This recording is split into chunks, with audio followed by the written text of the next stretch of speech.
À chaque fois qu'un film béninois ou africain échoue, ou qu'un projet s'arrête, on connaît la chanson par cœur. C'est le manque de financement. C'est la piraterie. C'est l'État qui ne suit pas. C'est faux. Ou du moins, c'est incomplet. Le manque d'argent n'est pas le vrai problème du cinéma local. Le vrai problème, c'est ce que nous faisons de l'argent quand nous en avons, et la culture toxique que nous avons normalisée sur nos plateaux. Aujourd'hui, on va arrêter de pointer les institutions du doigt. On va se regarder nous-mêmes. Je vais vous exposer les 4 vrais problèmes du cinéma local, dont personne n'ose parler. Et comment on va les régler. Ensemble. Le premier tabou, c'est notre ego. Dans 90% des cas chez nous, le réalisateur est aussi le producteur. Il écrit, il réalise, il produit. Et souvent, il joue dedans. Pourquoi est-ce un problème? Parce qu'on ne peut pas être le juge et la partie. Quand le réalisateur est le producteur, il n'y a personne pour challenger le budget. Personne pour dire « Non, on ne peut pas dépenser 2 millions pour ce travelling. On n'a pas l'argent. » Le producteur est censé être le gardien de la rentabilité et de la faisabilité. Le réalisateur est le gardien de l'art. En fusionnant les deux, on crée des films qui dépassent les budgets, qui ne sont jamais finis ou qui sont financièrement des gouffres. La solution, il faut accepter de lâcher prise. Les réalisateurs doivent accepter d'être employés par de vrais producteurs. Et les producteurs doivent émerger, non pas comme des banquiers de l'ombre, mais comme de vrais entrepreneurs du cinéma qui assument le risque financier en échange du contrôle économique.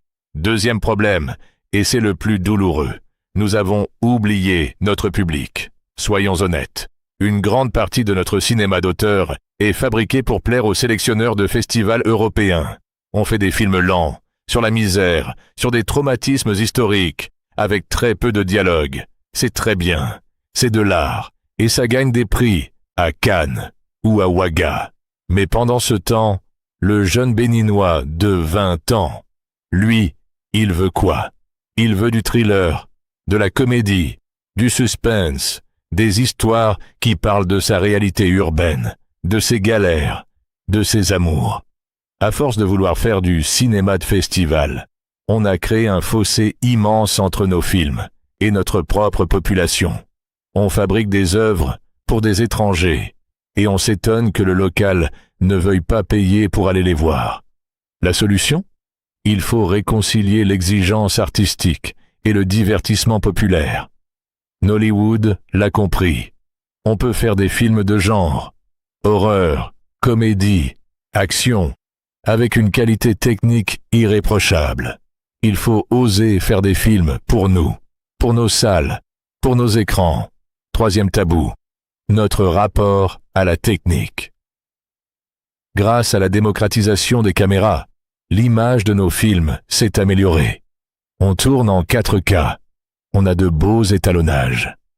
Mais le son reste le parent pauvre. Combien de films locaux sont injouables en salle parce que les dialogues sont inaudibles, que le bruit du vent couvre les acteurs, ou que la musique est mal mixée. Le public pardonne une image un peu granuleuse.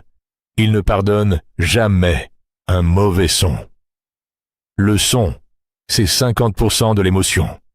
Si le son est mauvais, le cerveau du spectateur décroche au bout de 10 minutes. La solution, il faut arrêter de dépenser 80% du budget dans la location de la caméra et les décors pour laisser 5% au son. Il faut former nos perchman, nos mixeurs et exiger des directeurs de production qu'ils paient le son à sa juste valeur.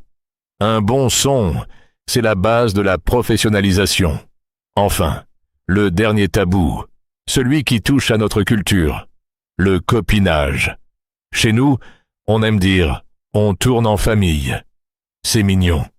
Mais un plateau de tournage n'est pas une famille. C'est une entreprise temporaire qui doit livrer un produit dans des délais stricts. Le problème, c'est qu'on embauche souvent, par affinité, par quartier, ou par obligation sociale, plutôt que par compétence. le cousin qui ne sait pas tenir une perche, l'ami qui ne connaît pas les règles de continuité. Cela ralentit les tournages, épuise les vrais professionnels et baisse le niveau global du film. La solution? Il faut instaurer le mérite. Les techniciens doivent se former, se certifier, et les chefs de poste doivent avoir le courage de ne recruter que sur la compétence. Le professionnalisme, c'est aussi savoir dire non à un ami incompétent pour sauver le film. Je sais que ce que je viens de dire peut piquer. C'est le but. Mais je ne dis pas ça pour détruire. Je le dis parce que je crois en notre potentiel. Le cinéma béninois et africain n'a pas besoin de plus de critiques externes. Il a besoin d'une autocritique interne, courageuse. Nous ne pouvons pas attendre que l'État règle tous nos problèmes. L'État doit créer le cadre. Mais c'est à nous, professionnels, de nettoyer notre propre maison. Il faut que les réalisateurs fassent confiance aux producteurs.